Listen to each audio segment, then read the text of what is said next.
Assalamualaikum warahmatullahi wabarakatuh. Perkenalkan, nama saya Sofi Kumaladina dengan NIM 230711043. Di sini saya akan mempresentasikan tugas dari mata kuliah Keamanan Sistem Komputer dengan judul materi Ancaman dan Kerentanan Sistem Komputer.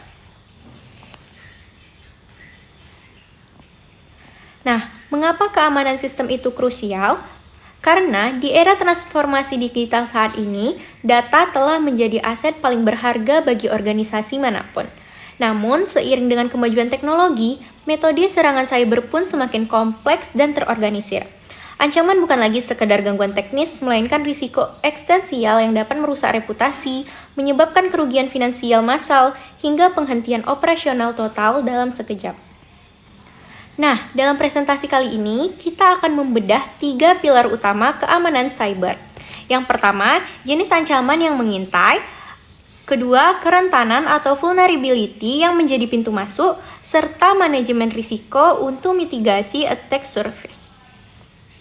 Pemahaman mendalam mengenai elemen-elemen ini adalah langkah pertama untuk membangun sistem pertahanan yang resilient dan mampu beradaptasi dengan perubahan.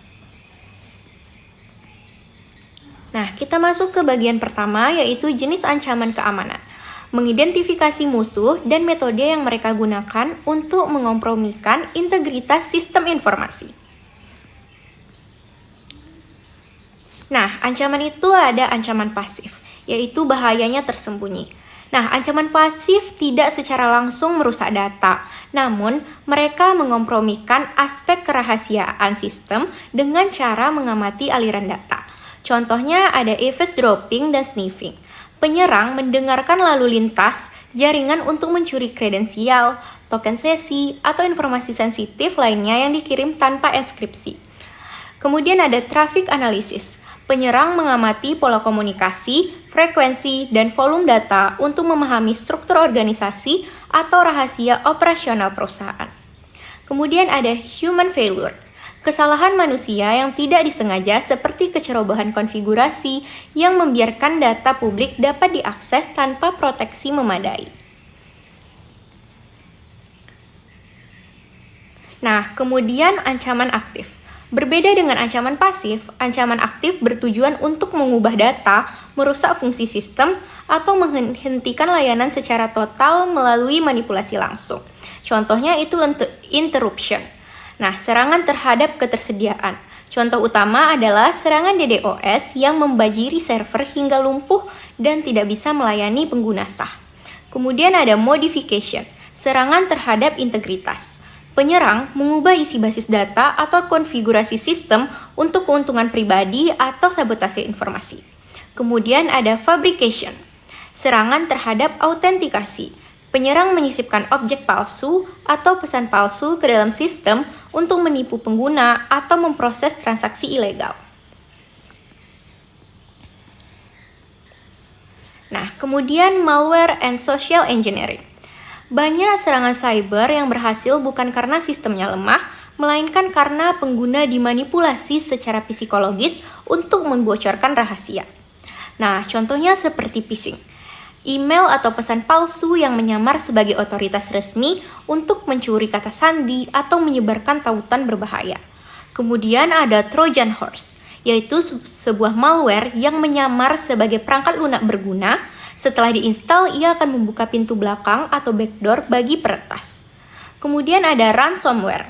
Nah, jenis malware paling merusak saat ini yang menginskripsi seluruh data korban dan menuntut tebusan uang dalam bentuk aset kripto. Nah, kita masuk ke bagian 2, yaitu vulnerability atau kerentanan. Menganalisis kelemahan dalam desain, implementasi, atau operasi yang dapat dieksploitasi oleh ancaman. Nah, akar penyebab kerentanan sistem, yaitu ada coding flaws, yaitu kesalahan logika pada penulisan kode, seperti buffer overflow atau kegagalan validasi input yang memungkinkan penyerang menyuntikkan perintah berbahaya atau SQL injection. Nah, kemudian ada misconfiguration. Pengaturan sistem yang tidak aman, seperti menggunakan kata sandi default pabrik atau admin, atau membiarkan hak akses terbuka secara luas tanpa kontrol ketat. Kemudian ada software usang, menggunakan sistem operasi atau aplikasi yang sudah tidak mendapatkan pembaruan keamanan, sehingga celah yang sudah diketahui publik tetap terbuka. Nah, lanjut ke zero day exploit. Nah, zero day ini merujuk pada kerentanan yang belum diketahui oleh vendor atau pembuat perangkat lunak tersebut. Karena vendor memiliki 0 hari untuk memperbaikinya, serangan ini sangat berbahaya. Hacker seringkali menemukan celah ini dan melakukan eksploitasi sebelum patch tersedia, menjadikannya senjata cyber yang sangat mahal dan efektif untuk target tingkat tinggi. Mitigasi serangan ini membutuhkan teknologi deteksi berbasis perilaku daripada sekedar signature-based antivirus konvensional. Nah, lanjut kita ke bagian 3, yaitu Risks and Attack Surface. Mengintegrasikan pemahaman ancaman dan kerentanan ke dalam kerangka kerja manajemen risiko organisasi. Nah, kalkulasi dan manajemen risiko. Menentukan prioritas pertahanan. Risiko bukan sekedar kemungkinan serangan, melainkan dampak nyata yang terjadi jika ancaman berhasil mengeksploitasi kerentanan. Didapatlah dari rumus di mana risiko risk R sama dengan T ancaman dikali V kerentanan dan dikali A nilai aset. Nah, tujuannya adalah mengurangi nilai R melalui mitigasi atau memasang kontrol, penghindaran atau menonaktifkan layanan berisiko atau pengalihan atau asuransi cyber. Meminimalkan attack surface. Attack surface adalah total seluruh titik di mana penyerang dapat mencoba memasuki sistem atau mengekstrak data dari lingkungan TI tersebut.